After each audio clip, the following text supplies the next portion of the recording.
डॉली क्योंकि सीधे तौर पर अनुपमा को कुछ नहीं कह पा रही है, इसलिए वो उसकी बेटी आद्या को निशाना बना रही है।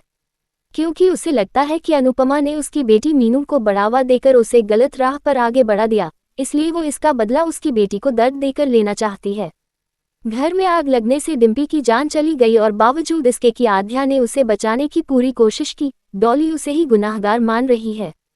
जबकि जिस वक्त डिम्पी मौत के मुंह में जाने वाली थी तब डॉली ने उसे बचाने की जरा भी कोशिश नहीं की।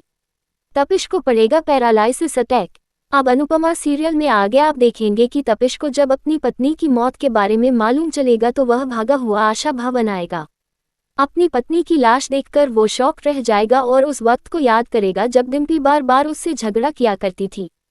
तपिश याद करेगा कि कैसे डिम्पी ने उससे यहाँ रुक जाने को कहा था लेकिन उसने मुंबई जाने का फैसला किया। तपिश डिम्पी की मौत का जिम्मेदार खुद को मानने लगेगा और इस सोच में इतना गहरा डूब जाएगा कि इसका उसके दिमाग पर असर होगा और तपिश को लकवा मार जाएगा। उसका आशा शरीर काम करना बंद कर देगा। खतरे में है अनुज कपाड़िया की जान। ये खबर तो पहले ही आ चुकी थी कि कुंवर अमर कौशिक तपिश के किरादर को शो से खत्म कर दिया जाएगा, लेकिन उनका शो से एग्जिट ऐसा होगा यह शायद किसी ने नहीं सोचा था। उधर अनुज को महसूस होगा कि कोई उसका पीछा करने की कोशिश कर रहा है।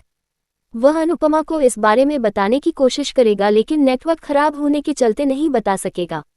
अनुपमा भी उससे संपर्क करने की कोशिश करेगी लेकिन मैसेज डिलीवर नहीं होगा।